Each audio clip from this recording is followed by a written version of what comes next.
নমস্কার, আমার গল্প পাঠ আসরে আপনাকে স্বাগত জানাচ্ছি। আমার আজকের নিবেদন আশাপূর্ণা দেবীর একটি মজার গল্প, দিব্য দৃষ্টি। আমার ঠাকুরদার বাবার ঠাকুরদা বলদেশ্বর বাচস্পতি ছিলেন মহা পণ্ডিত ব্যক্তি। তার পাণ্ডিত্যের খ্যাতি ছিল ডাক সাইটে। হর বখত তাকে এই কেঁদো কাসুন্দিপুরের গর্ত থেকে ছুটতে হতো কাশীতে, নবদ্বীপে, প্রয়াগে পণ্ডিত সভায় সভাপতিত্ব করতে, বিশেষ করে কাশীতেই। সারা ভারতবর্ষ থেকে মহা সব বিদ্বান পণ্ডিত ব্যক্তি আসতেন তখন বারাণসী বিদ্বৎ সম্মেলনে। সেই সভায় সভাপতিত্বের ভার কিনা কেঁদো কাসুন্দিপুরের বলদেশ্বর বাচস্পতির। বোঝো ব্যাপার। সাধে শাস্ত্রে বলেছে, স্বদেশে পূজ্যতে রাজা, বিদ্বান সর্বত্র পূজ্যতে। তার সত্যি খুবই নাকি পুজো টুজো করতেন বলদেশ্বর। পুজো মানে তো নৈবেদ্যি। সেই নৈবেদ্যের বহরটি বেশ জম্পেশি হতো। সম্মেলন সেরে যখন দেশে ফিরতেন বাচস্পতি, দেখা যেত সঙ্গের লোকেরা নৌকো থেকে, নৌকোই তো, তখন আর রেলগাড়ি কোথা, জিনিস নামাচ্ছে তো নামাচ্ছে।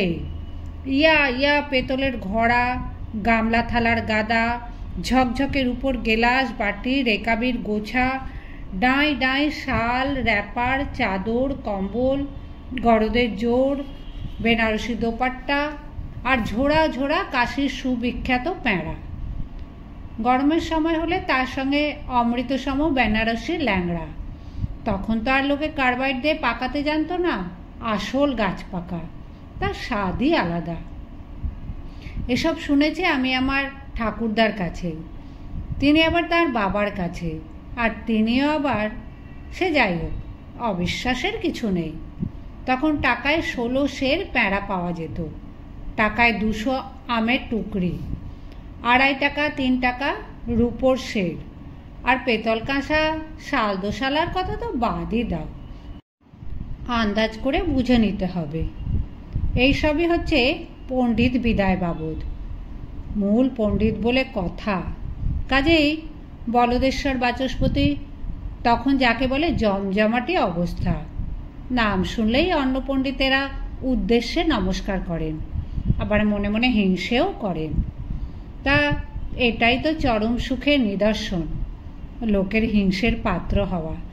কিন্তু মানুষের চিরকালের স্বভাবই এই, সুখে থাকতে ভূতের কিল খেয়ে মরা। অত বড় পণ্ডিত মানুষ হয়েও বলদেশ্বর ওই মনুষ্য ধর্মটির গাড্ডায় পড়ে মরলেন।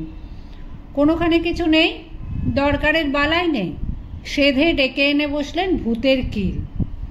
সম্মেলনের শেষ দিনে যখন সন্ধ্যাকালে পণ্ডিতবর্গ আরামে গঙ্গার ধারে বসে হাওয়া খাচ্ছেন আর নস্যি নিচ্ছেন, বলদেশ্বর হঠাৎ ধরলেন এই সুটকে পণ্ডিতকে। বলে উঠলেন, মহাশয়, অনুমান হয় আপনি বঙ্গদেশীয়। সুটকো চমকে উঠে বলেন, অনুমানের কারণ? কারণ সভায় আপনার নীরবতা। প্রতিদিনই দেখি, কিন্তু কোনোদিন শাস্ত্র আলোচনায় যোগ দিতে দেখি না। এর কারণ এই মনে হয়, স্বচ্ছন্দে সংস্কৃত ভাষা বলার অনভ্যাস। বাঙালি পণ্ডিতরা মহাশাস্ত্রজ্ঞ হলেও যদি উচ্চারণে নির্ভুল না হন, এ ভয়ে অনেক সময় নীরব থাকেন। সুটকো 1-20 দাঁত বার করে বলে উঠতেন, মহাশয়ের অনুমান ঠিক। কদিন পরে মাতৃভাষায় কথোপকথন করে বাঁচলাম।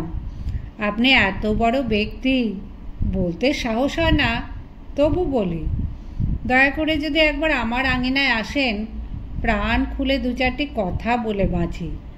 বাঙালি বলেই সাহস। উত্তম কথা। তা একটি প্রশ্ন করি, কিছু মনে করবেন না? আপনার সঙ্গে লাল চেলি জড়ানো ওই পুঁথিটি কিসের? প্রতিদিন সভায় দেখেছি, এখনও দেখছি, একবারও কুক্ষিচ্যুত করেন না, কৌতূহল বোধ করছি। শুনে সুটকোর মুখে একটি অলৌকিক সূক্ষ্ম হাসি ফুটে ওঠে। তারপর অতি বিনয়ের সঙ্গে বলেন, ও কিছুই না, সামান্য একটু বিদ্যার বোঝা। বিদ্যার বোঝা? বলদেশ্বর শিহরিত হলেন। বিদ্যাকে বোঝা বলছেন? এটা কি সঙ্গত? এর অর্থই বা কী? শুটকো আরও সূক্ষ্মতর হাসি হেসে বলেন, বর্তমানে ওটি আমার কাছে বোঝাস্বরূপই হয়ে উঠেছে মহাশয়। এটি একটি আধা দৈবী আধা ভৌতিক বিদ্যা, গুরুর নির্দেশ। যদি এর হাত থেকে মুক্ত হতে চাও, কোনো উপযুক্ত পাত্রের হাতে সমর্পণ করে দাও। কিন্তু একটি আয়ত্ত বিদ্যার হাত থেকে মুক্ত হতে চান কেন? এ তো বড়ই আশ্চর্যের ব্যাপার। মহাশয়, আমার সংসারাদি নাই।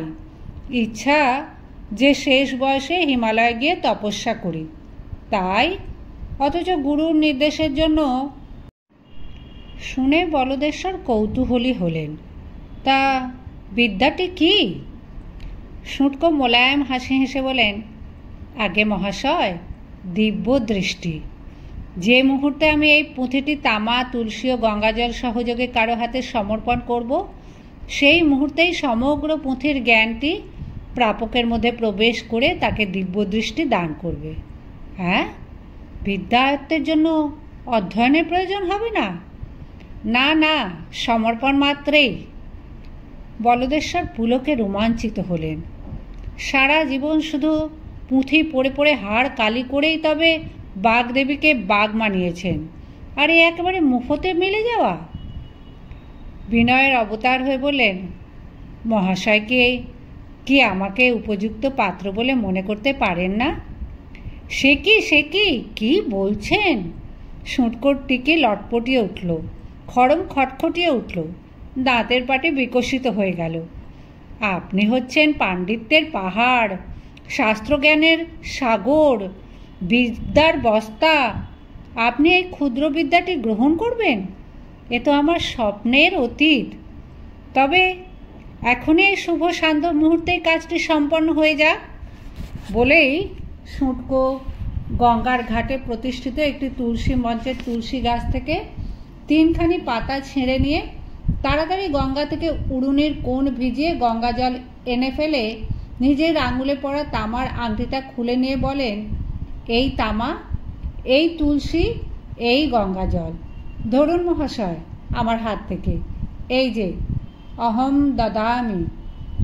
বলদেশ্বরও সঙ্গে সঙ্গে বলে উঠলেন, অহম গৃহামি।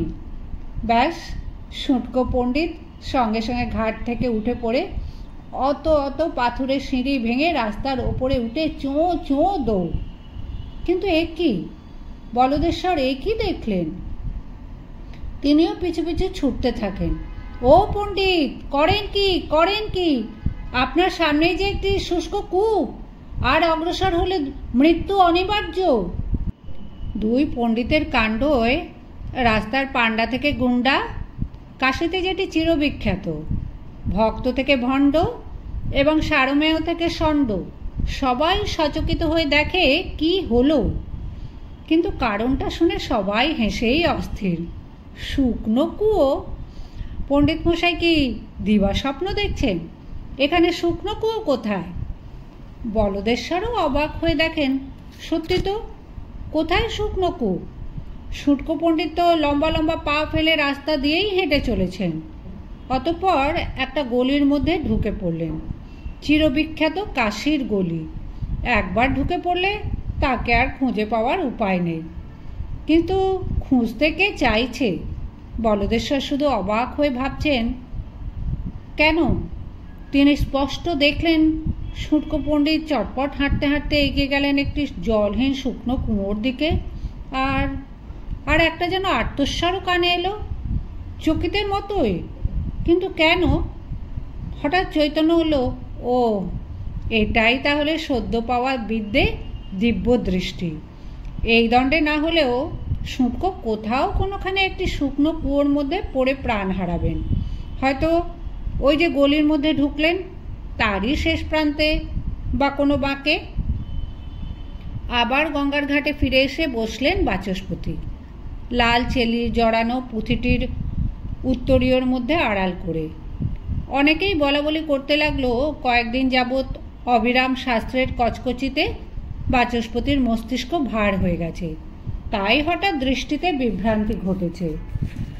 বাচস্পতিও নিজেও সঠিক বুঝতে পারছেন না আসলে কি। কিন্তু ব্যাপার আরও ঘোরালো হলো যখন বলদেশ্বর হঠাৎ দাঁড়িয়ে পড়ে চেঁচিয়ে উঠে বলেন, ওই যা, শিশুটি মাতৃকোরর থেকে গঙ্গা গর্ভে পড়ে গেল। শুনে তো সবাই থ। এই পণ্ডিতজন জমজমাটি ঘাটে শিশুক্রোরে মা আবার কোথায়? তাছাড়া পড়ে গেলে মা চেঁচিয়ে উঠবে না? শোরগোল হবে না? কোনোখানে তো টু শব্দটি নেই। ওপাশে পাঠক যেমন সুর করে ভাগবত পাঠ করছিলেন, করেই চলেছেন, গঙ্গা নিস্তরঙ্গ নির্মল। তার মানে পণ্ডিতের মাথাটি সত্যিই বিগড়েছে। কাছাকাছি যারা ছিলেন তারা বলে উঠলেন, পণ্ডিত মশাই, কয়েকদিনের পরিশ্রমে আপনি ক্লান্ত, মনে হয় গৃহে গিয়ে বিশ্রাম করা কর্তব্য। আমি কিছুমাত্র ক্লান্ত হইনি মহাশয়, বলেন তো এখনই শাস্ত্রযুদ্ধেতে প্রবৃত্ত হতে পারি। না না, তাতে প্রয়োজন নেই। আপনি এই গঙ্গার ধারে নির্মল বায়ু আরও কিছুক্ষণ সেবন করুন। কিন্তু আরও কিছুক্ষণটা কতক্ষণ? হঠাৎ পাশের ঘাট থেকে একটা তীক্ষ্ণ আর্তনাদ উঠল, তার সঙ্গে বহু মানুষের কলকোলাহল। কি ব্যাপার? সবাই সচকিত। ছুটল কেউ কেউ পাশের ঘাটে। বলদেশ্বরও এগোতে থাকেন এই ঘাটের সিঁড়ি ধরে ধরে। দু ঘাটের মাঝখানে একটি শিব মন্দির, তার চাতাল দিয়েই একেবারে ও ঘাটে গিয়ে পড়া যায়। কিন্তু বলদেশ্বরের আর তেমন তাড়া নেই। তিনি দেখতে পেয়েছেন আশেপাশে নৌকোর মাঝিমালারা শিশুটিকে তুলে এনেছে এবং সে বেঁচেও আছে। একটু পরেই সমবেত উল্লাসধ্বনি শোনা গেল, উঠেছে উঠেছে। অতঃপর বুঝতেই পারছ বলদেশ্বরকে ঘিরে কি জটলা। প্রশ্নের বন্যা বয়ে যাচ্ছে। কি করে উনি ঘটনা ঘটবার আগেই আগাম বুঝে ফেললেন? ইত্যবসরে দু একজনকে বলা বলি করতে শোনা গেল, কাশীতে আজকের দিনটা দেখছি বিপদ মুক্তির দিন। এই কিছুক্ষণ আগে এক বৃদ্ধ ব্রাহ্মণ গণেশ মহল্লার ওদিকে একটি ভগ্নগৃহ সংলগ্ন শুষ্ক কূপে পড়ে গিয়ে প্রাণ হারাতে বসেছিলেন। কিন্তু ভগবানের এমনই দয়া যে দুটো হনুমান তাই দেখে কুয়োয় নেমে তাকে তুলে নিয়ে এলো। ভাবো কাণ্ড! লোকে তো দুহাত্তা সেই হনুমানদের কলা ছোলা ইত্যাদি খাওয়াতে লেগে গেছে। বলছে ওরা সামান্য হনুমান নয়, রামচন্দ্রের ভক্ত বীর হনুমান, নচেত এরকম ত্রাণের কাজ শিখল কি করে? তা তো হলো, কিন্তু কে যেন কুয়োয় পড়ার ভবিষ্যৎবাণীটি করেছিলেন। কে আবার? মহামহোপাধ্যায় পণ্ডিত মশাই, যিনি পণ্ডিত সম্মেলনের প্রধান ছিলেন আর এখন এখানে বসে রয়েছেন।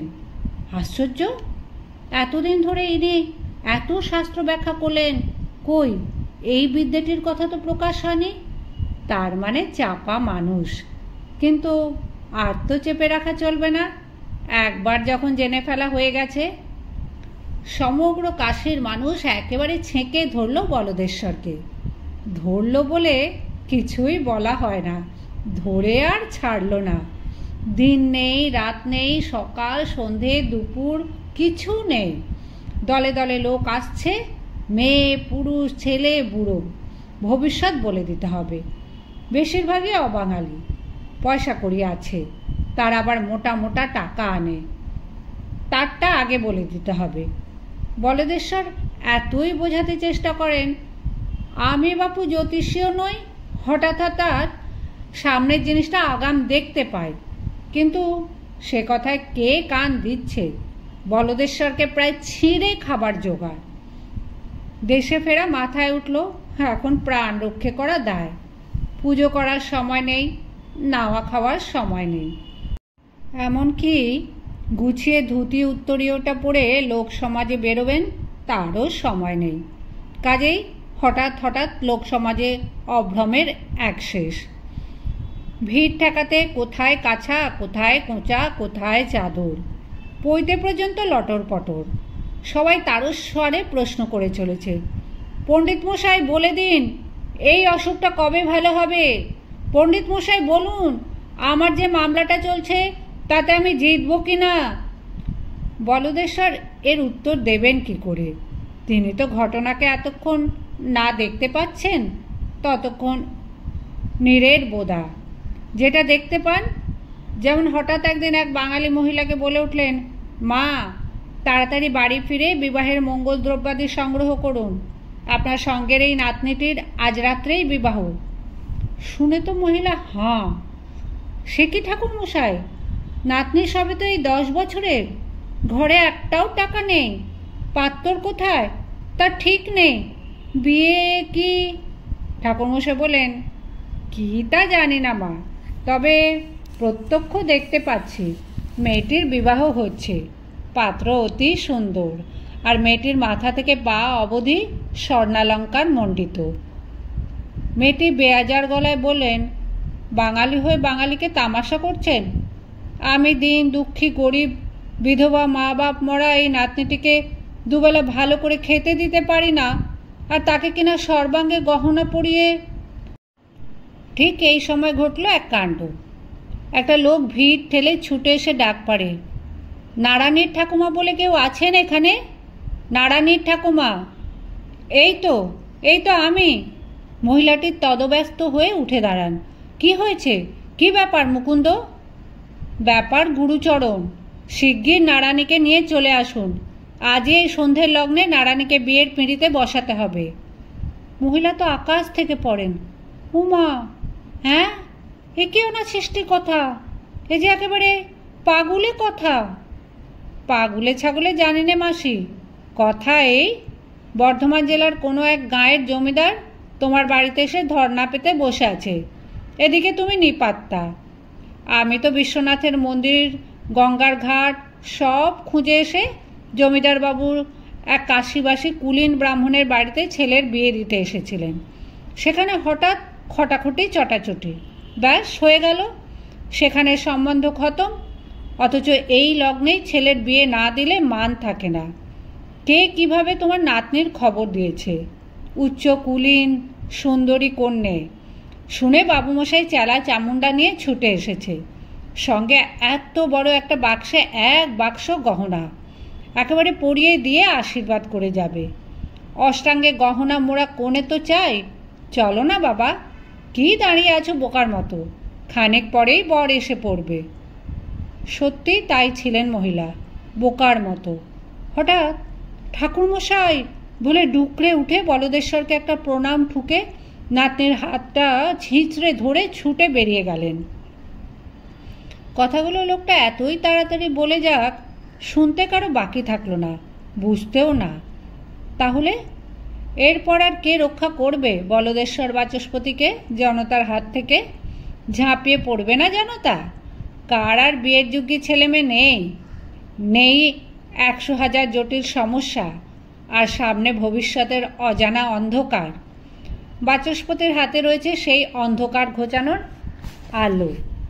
এমনিতেই লোকে ছেঁকে ধরছিল, ক্রমশ ছিঁড়ে খেতে শুরু করল। দিন নেই, রাত নেই, সকাল নেই, সন্ধে নেই, বাসার দরজায় ধাক্কা, ঠাকুরমশাই, ঠাকুরমশাই। ওহে ভাই সকল, আমায় এবার ছাড়ুন, আমার গৃহে ফিরতে হবে না? কাকুতি মিনতি করেন বাচস্পতি, কিন্তু ছাড়তে কার দায় পড়েছে? যে লোকের হাতে এত বড় একখানা ক্ষমতা, হাত না দেখে, খড়ি না পেতে, কোষ্ঠী বিচার না করে ধুমধাম বলে দিতে পারে কি ঘটবে, কি ঘটতে চলেছে, তাকে কেউ ছাড়ে?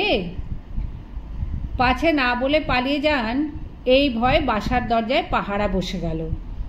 দুটো সন্ডা মার্কা গুন্ডা মার্কা লোক দিনে রাতে দরজার আশেপাশে মজুদ। লোকে নাম দিয়েছে জাদুকর পণ্ডিত, সংক্ষেপে জাদু পণ্ডিত। জীবন অতিষ্ঠ।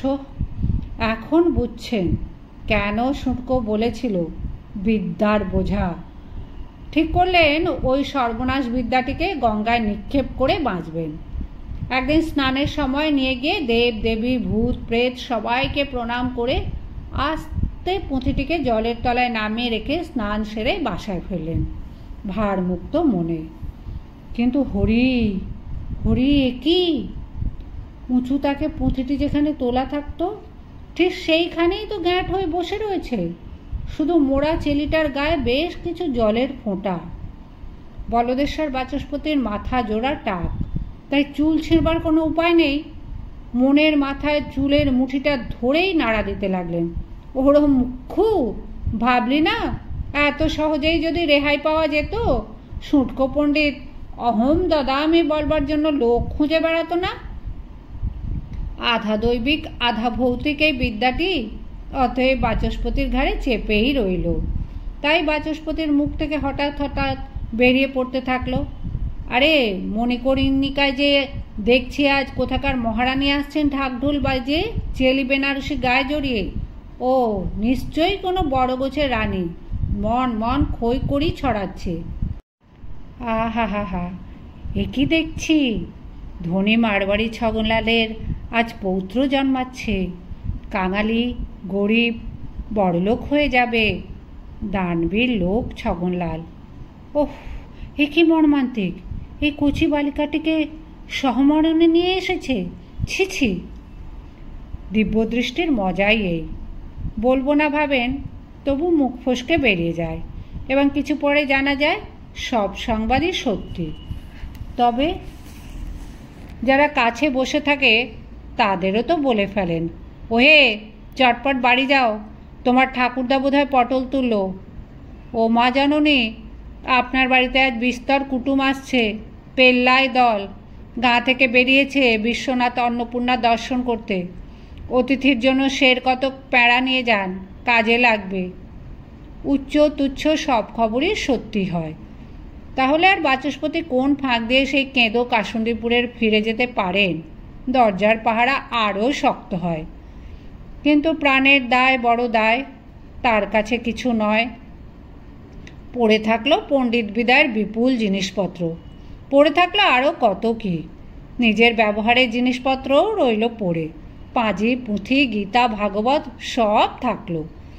একদিন বাচস্পতি নগদ টাকা কড়ি যা ছিল কোমরের গেঁজে পুড়ে বেঁধে নিয়ে অপেক্ষাকৃত নির্জন অহল্যাবাইয়ের ঘাটে চান করতে ডুব দিলেন, আর উঠলেন না। নির্জন হলেও এরকম কাণ্ডে হইচয় পড়ে গেল বইকি। মাঝিমাল্লারা জলে নেমে তোলপাড় করতে শুরু করে দিল, কিন্তু জাদু পণ্ডিতকে আর পাওয়া গেল না। গ্রামের ছেলে দুরন্ত সাঁতারু বলদেশ্বর ততক্ষণে ডুব সাঁতার দিয়ে কাশীর অপর পারে রামনগরে গিয়ে পৌঁছে গেছেন। এ ঘাটে মাথা খোঁড়াখুঁড়ি, বুক চাপড়া চাপড়ি আর হায় হায়। তারপর সেই রামনগর থেকে পায়ে হেঁটে মালবাওয়া গরুর গাড়িতে চেপে খেয়া নৌকোয় চেপে পালাচ্ছেন কিভাবে যে বলদেশ্বরে, সে এক অবর্ণনীয় ইতিহাস। সাত্ত্বিক পণ্ডিত মানুষ, কাছে পয়সা থাকলেও যেখানে সেখানে খেতে তো পারেন না, কাজেই কেবলমাত্র ডাব আর ফল খেয়ে খেয়েই দিন কাটানো। শরীর চিমড়ে গেল। পরনের ব্যাপারেও তেমনি। চান করতে নেমেছিলেন গামছা কোমরে বেঁধে, আর একখানি ধুতি উড়ুনি কাঁধে ফেলে জাপটে নিয়ে সাঁতার কেটেছেন সেই সম্বল। কিন্তু শুধুই কি সেই সম্বলটুকু? না, আরও কিছু আছে বইকি। ডুব সাঁতার দিয়ে উঠে রামনগরে পৌঁছেই টের পেয়েছেন বলদেশ্বর সেই লাল চেলিমোড়া পুঁথিটি তার কোমরে গামছার সঙ্গে বাঁধা। হায় ভগবান, পাষণ্ড শুষ্ক পণ্ডিত, হা অদৃষ্ট! বুঝলেন, ওই বিদ্যের বোঝা তাকে বয়ে মরতেই হবে।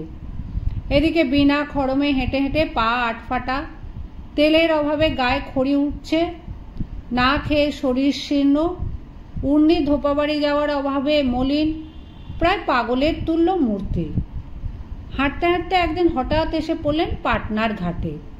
চেনা জায়গা, জলপথেই তো বরাবর আসা যাওয়া। দূর থেকে দেখলেন ঘাটে একটি বৃহৎ সুন্দর বজরা সাজানো। লোককে জিজ্ঞেস করে জানলেন পাটনা থেকে কলকাতা যাচ্ছে, যাত্রী এত সব সাহেব শুভ। তা রেলগাড়ি তো তখন ছিল না, এরোপ্লেনের কথাই ওঠে না, সাহেব শুভদেরও জলপথ ভিন্ন গতি কি?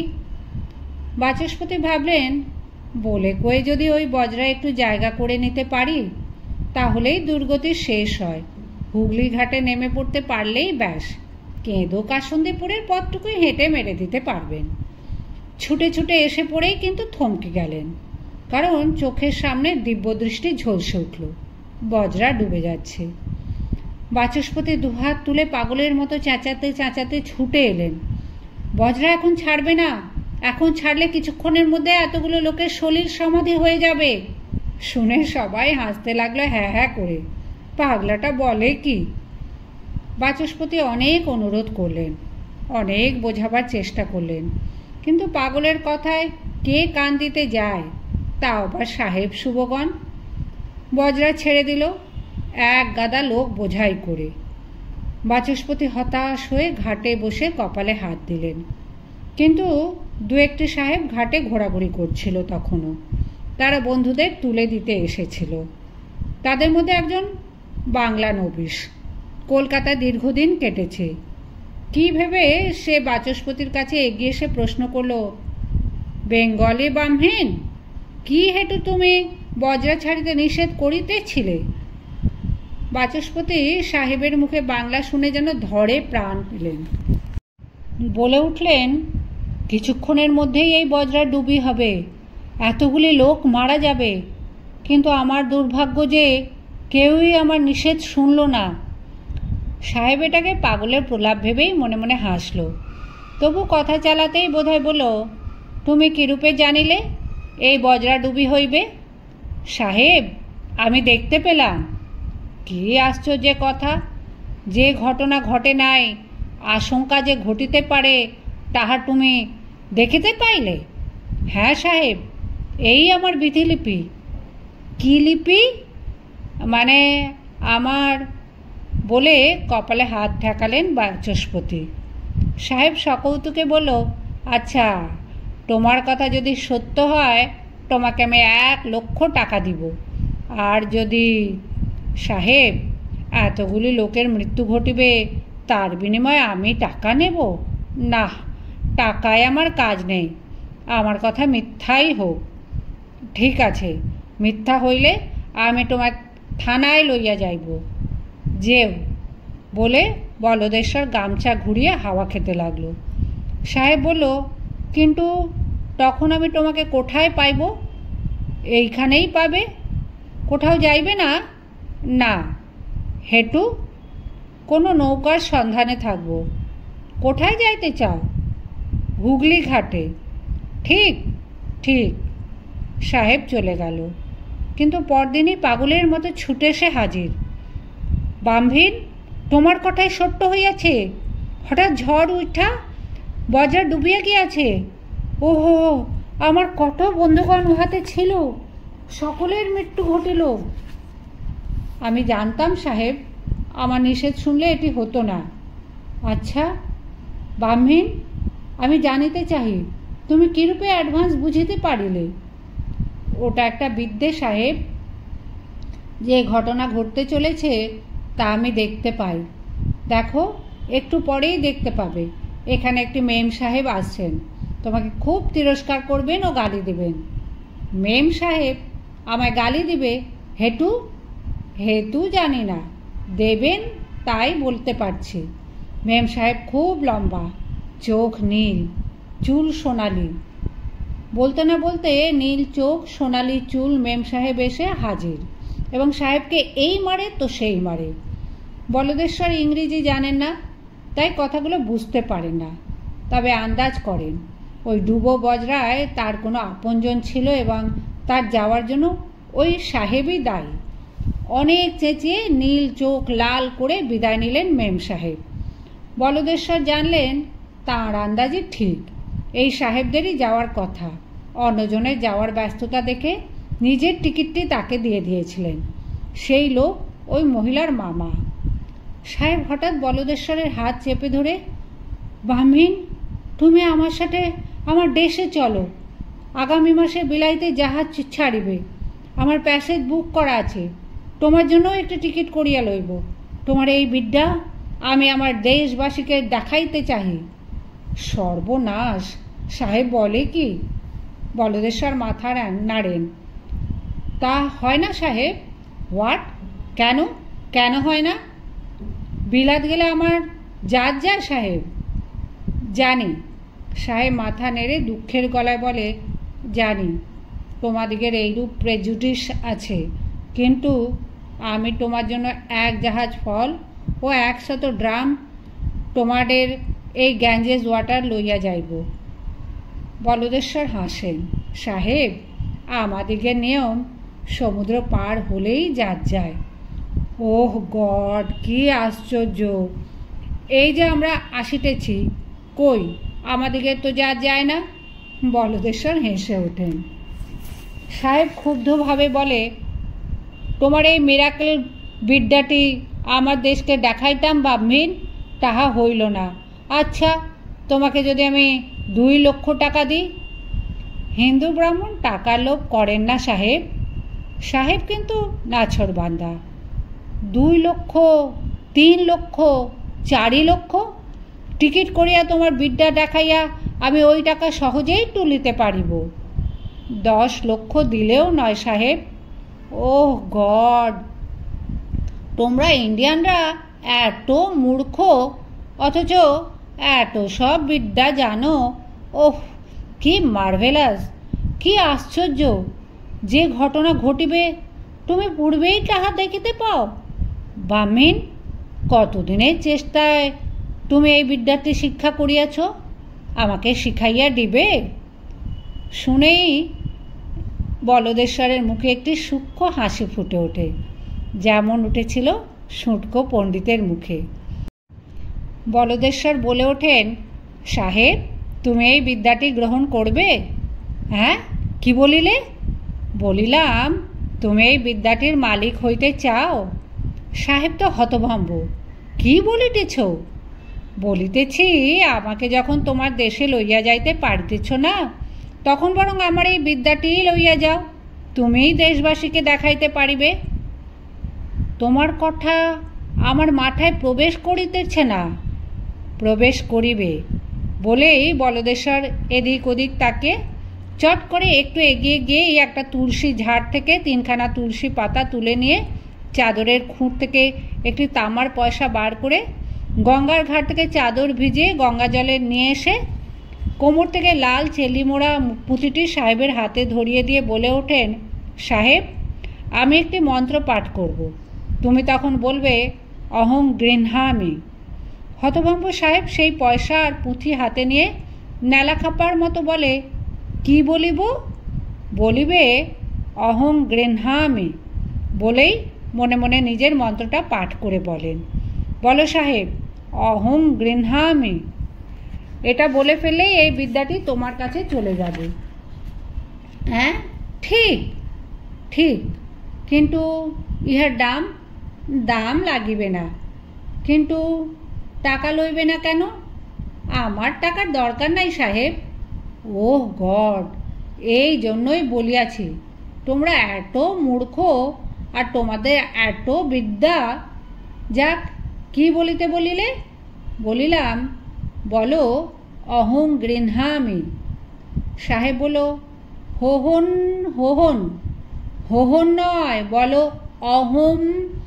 মনে করো চীনা ভাষা বলছো। সাহেব অতি কষ্টে বলে, হহম। হহম নয়, অহম। সাহেব আরও কষ্টে বলে, ওহম। অহম নয়, অহম। সাহেব প্রাণপণে বলে ওঠে, অহম। বাহ বাহ, এবার বলো গৃহামি। কিন্তু বললেন, হলো, বলা এত সহজ?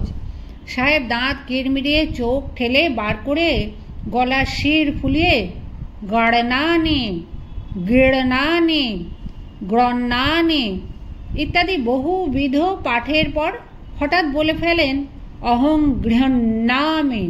ব্যাস ব্যাস, এতেই হবে বলেই বলদেশ্বর উল্টো মুখে হয়ে চোঁ চোঁ দৌড়। পেছনে যে সাহেব চিৎকার শুরু করে দিয়েছে তা কানও দিলেন না।